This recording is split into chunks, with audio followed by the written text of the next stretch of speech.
Il y a un mensonge que la plupart des gens croient toute leur vie, si profond, si ancré, qu'ils ne réalisent même pas qu'ils y croient.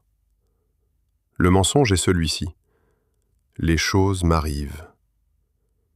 Vous croyez que vous êtes victime de vos circonstances, que votre souffrance vient de ce qui vous arrive, que si seulement les choses étaient différentes, si vous aviez plus d'argent, un partenaire différent, si votre patron vous reconnaissait, si votre famille vous comprenait, alors vous seriez heureux.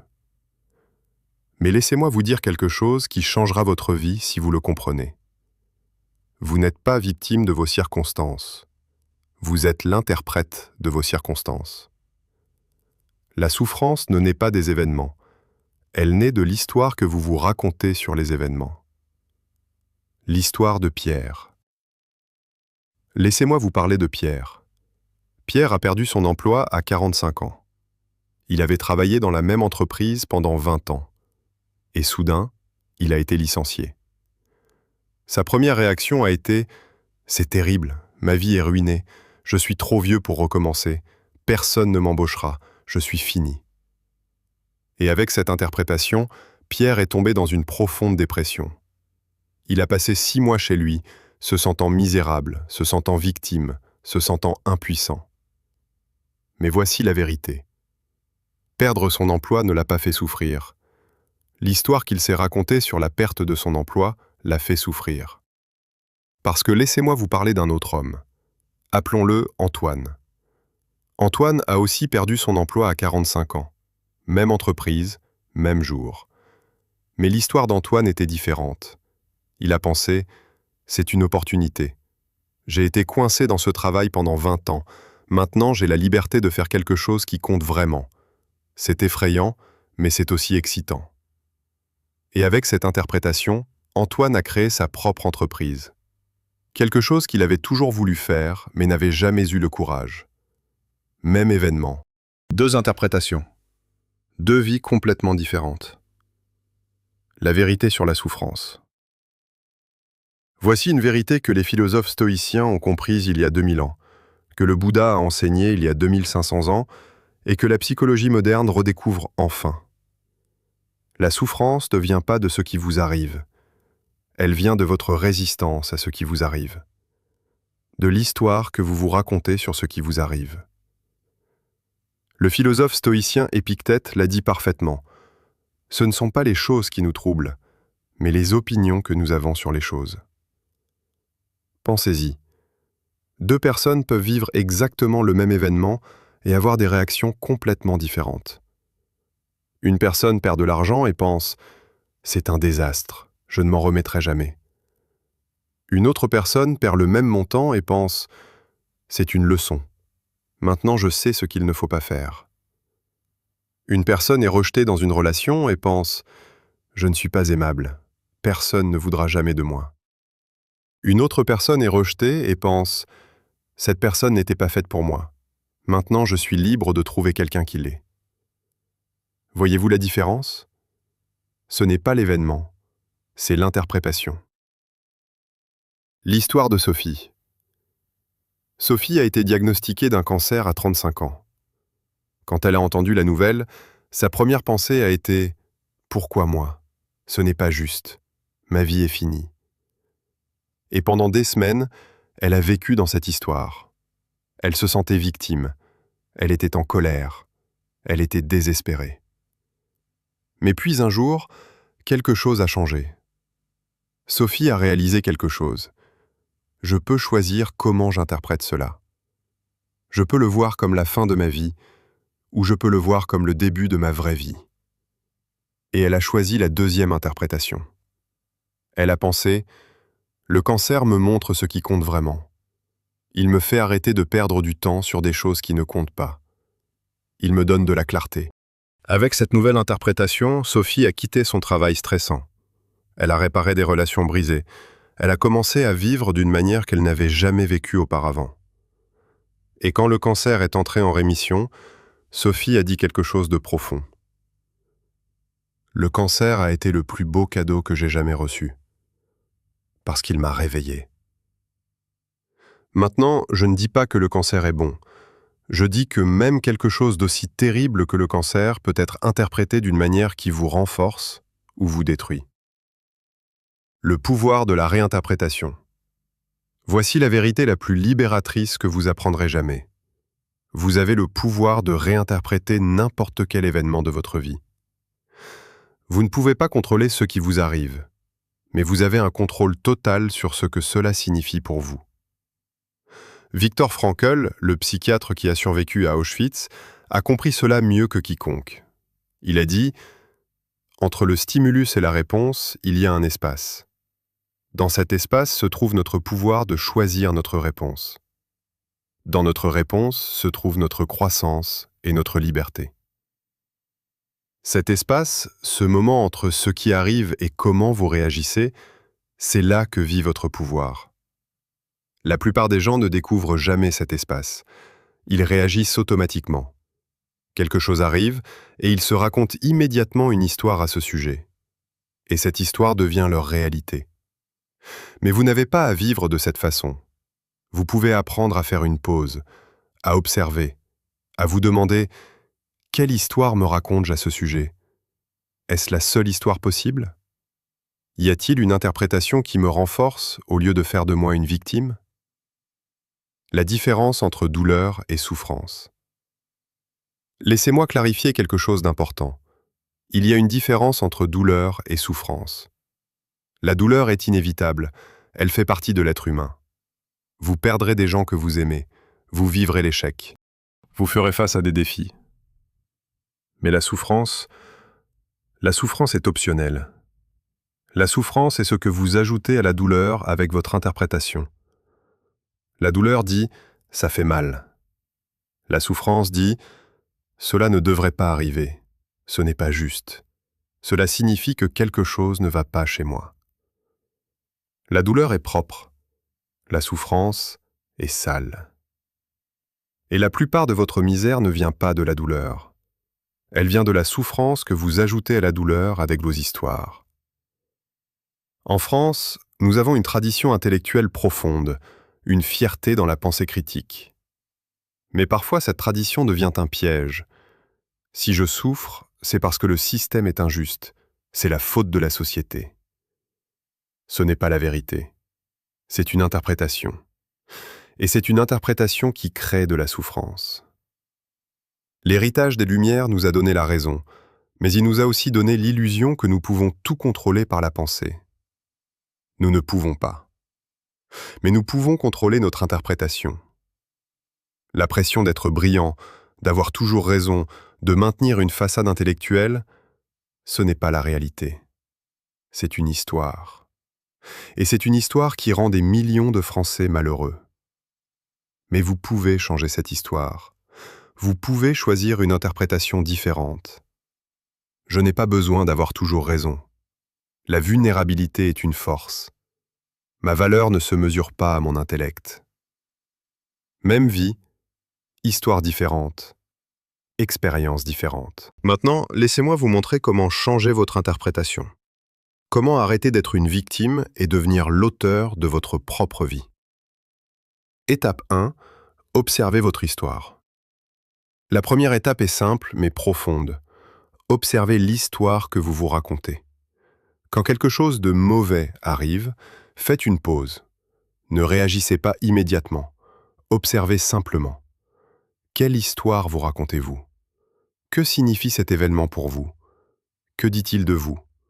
Que dit-il de votre avenir ? La plupart des gens ne font jamais cela. Ils croient simplement leur histoire automatiquement. Mais vous n'êtes pas votre histoire. Vous êtes l'observateur de votre histoire. Laissez-moi vous donner un exemple. Disons que votre partenaire vous critique. Votre histoire automatique pourrait être « Il ne m'aime pas. Il pense que je suis un échec. Notre relation est finie. » Mais si vous faites une pause et observez, vous pouvez voir « Ce n'est qu'une histoire. Une interprétation. Pas la vérité. C'est juste une des nombreuses interprétations possibles. » Étape 2. Questionnez votre histoire. Une fois que vous observez votre histoire, questionnez-la. Demandez-vous « Est-ce vrai ? Est-ce que je sais vraiment que c'est vrai ? Pourrait-il y avoir une autre explication ? » L'enseignante spirituelle Byron Katie a 4 questions puissantes. 1. Est-ce vrai? 2. Pouvez-vous savoir absolument que c'est vrai? 3. Comment réagissez-vous quand vous croyez cette pensée? 4. Qui seriez-vous sans cette pensée? Ces questions sont transformatrices, parce que la plupart de vos histoires ne sont pas vraies. Ce sont des interprétations. Et quand vous les questionnez, elles perdent leur pouvoir sur vous. Revenons à l'exemple de la critique du partenaire. Est-il vrai qu'il ne vous aime pas? Pouvez-vous le savoir absolument? Pourrait-il vous aimer et essayer de vous aider à grandir? Pourrait-il avoir une mauvaise journée et cela n'a rien à voir avec vous? Quand vous questionnez votre histoire, vous créez de l'espace. Et dans cet espace, vous pouvez choisir une interprétation différente. Étape 3. Choisissez une histoire responsabilisante. Voici la clé. Il ne s'agit pas de trouver l'histoire vraie, parce qu'il n'y a pas d'histoire vraie. Chaque événement est neutre jusqu'à ce que nous lui donnions un sens. Il s'agit de choisir une histoire qui vous responsabilise, une histoire qui vous rend plus fort, pas plus faible, une histoire qui ouvre des possibilités au lieu de les fermer. Laissez-moi vous parler de Marc. Marc a été rejeté pour une promotion qu'il voulait vraiment. Sa première histoire était « Je ne suis pas assez bon, je ne réussirai jamais, je devrais abandonner ». Mais il a fait une pause. Il a observé cette histoire, il l'a questionnée, et il en a choisi une nouvelle. Ce rejet me montre que je dois développer de nouvelles compétences. C'est une opportunité de grandir, et peut-être que ce travail n'était pas fait pour moi de toute façon. Avec cette nouvelle histoire, Marc s'est inscrit à des cours. Il a amélioré ses compétences. Et 6 mois plus tard, il a obtenu un bien meilleur emploi dans une autre entreprise. Même événement, 2 histoires, 2 résultats complètement différents. Étape 4. Trouver le cadeau. Voici une pratique puissante. Dans chaque événement négatif, trouvez le cadeau. Je ne dis pas de prétendre que les mauvaises choses sont bonnes. Je dis de trouver ce que vous pouvez apprendre, comment vous pouvez grandir, quelles opportunités s'ouvrent. Les stoïciens avaient un concept appelé amor fati, l'amour du destin. Cela signifie aimer tout ce qui vous arrive, non pas malgré le fait que ce soit difficile, mais parce que c'est difficile.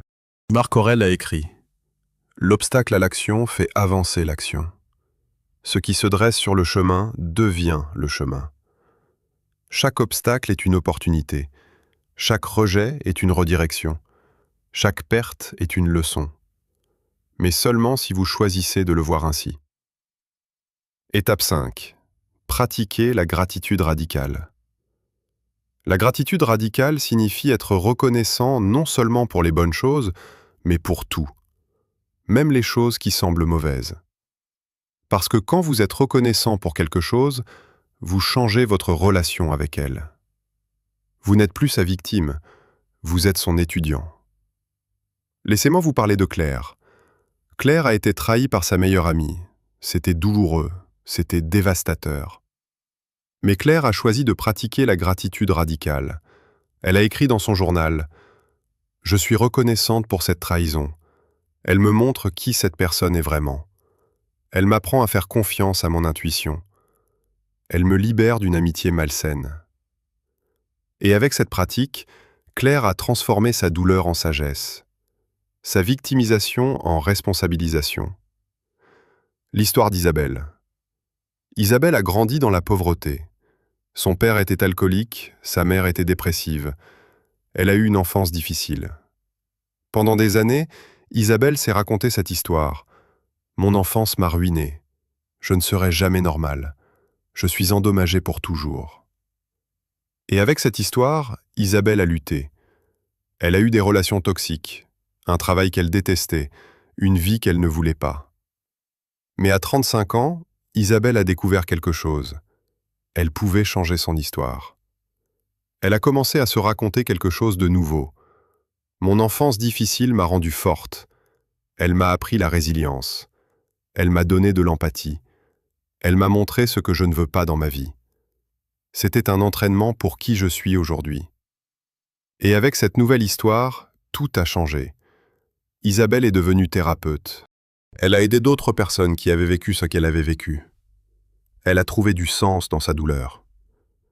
Son passé n'a pas changé, mais son interprétation de son passé a changé. Et cela a changé son avenir. Le pouvoir du choix. Voici la vérité finale de cette section. Vous avez toujours un choix. Vous ne pouvez pas choisir ce qui vous arrive, mais vous pouvez toujours choisir ce que cela signifie. Et ce choix, cette interprétation, détermine votre expérience de la vie. Deux personnes peuvent avoir exactement la même vie en termes d'événements externes, mais l'une peut être misérable et l'autre heureuse. Pourquoi ? À cause des histoires qu'elles se racontent.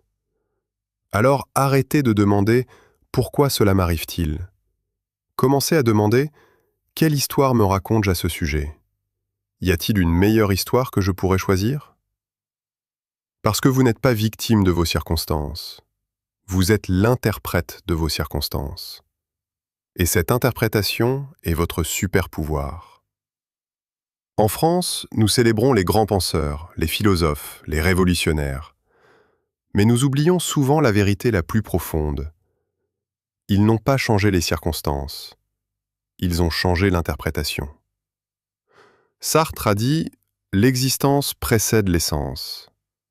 Vous n'êtes pas défini par ce qui vous arrive, mais par ce que vous choisissez d'en faire.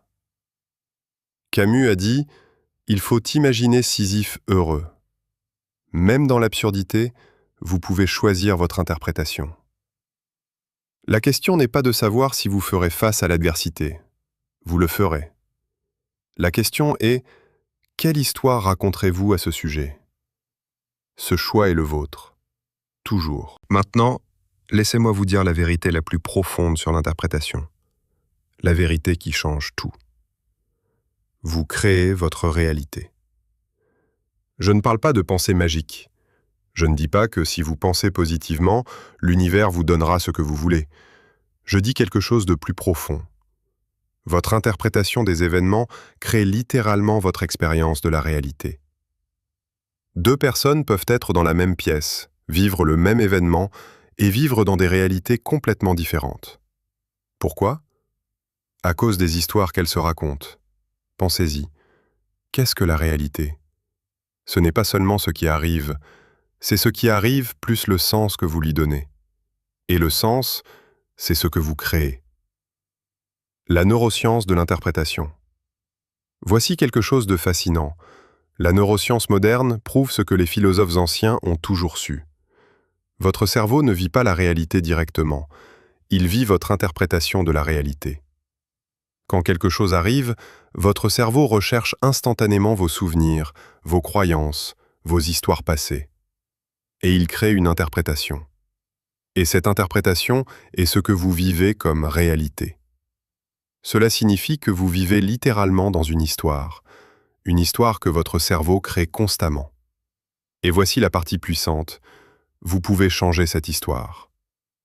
L'histoire de Thomas. Thomas a été diagnostiqué d'une maladie chronique à 30 ans. Les médecins lui ont dit qu'il aurait de la douleur pour le reste de sa vie. Sa première interprétation était « Ma vie est finie, je ne serai jamais heureux, je souffrirai toujours ». Et avec cette interprétation, Thomas a souffert. Non seulement la douleur physique, mais la souffrance mentale qu'il a ajoutée à la douleur. Mais ensuite, Thomas a appris l'interprétation. Il a appris qu'il pouvait changer son histoire. Il a commencé à se dire quelque chose de nouveau. Oui, j'ai de la douleur. Mais la douleur n'est pas qui je suis.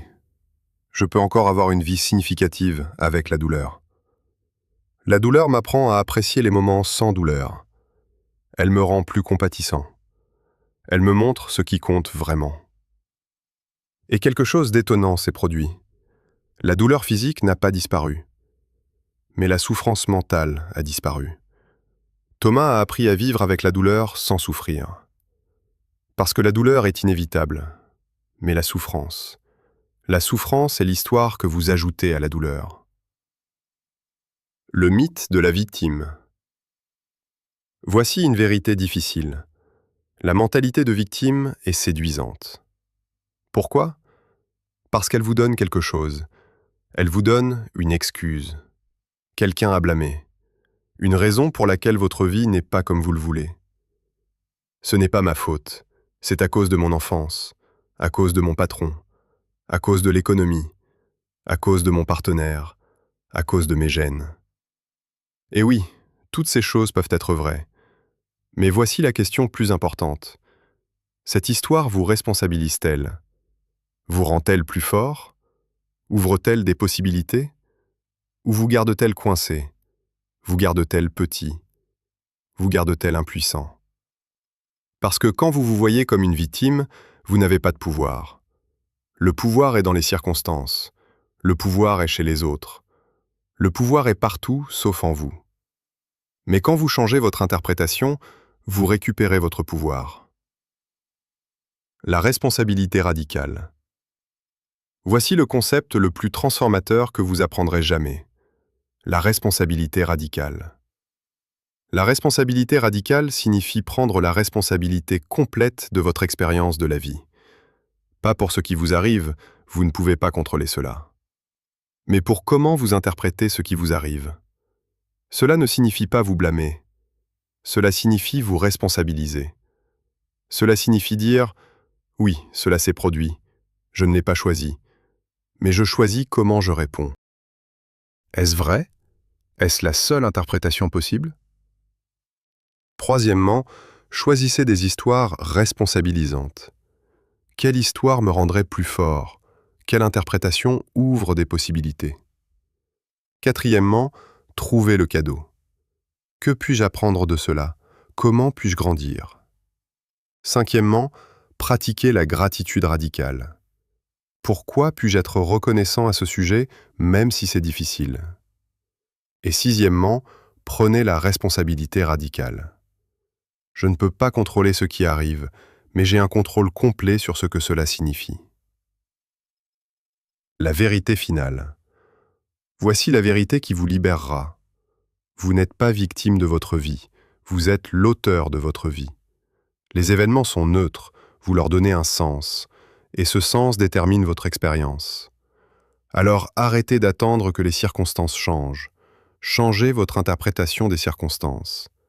Arrêtez d'attendre que les autres vous rendent heureux, choisissez d'être heureux quoi qu'ils fassent. Arrêtez d'attendre que la vie soit juste, choisissez de trouver du sens même quand elle ne l'est pas. Parce que la vie ne vous arrive pas, la vie arrive pour vous, mais seulement quand vous choisissez de le voir ainsi. Et ce choix, cette interprétation, est votre liberté, c'est votre pouvoir, c'est votre vie. Maintenant, choisissez. Dans la tradition française, nous avons les existentialistes qui nous ont enseigné « L'homme est condamné à être libre ». Sartre avait raison. Vous êtes libre de choisir votre interprétation, et cette liberté est à la fois votre fardeau et votre cadeau. Vous ne pouvez pas échapper à cette responsabilité, vous ne pouvez pas la déléguer, elle est vôtre. Alors choisissez consciemment, choisissez courageusement, choisissez maintenant.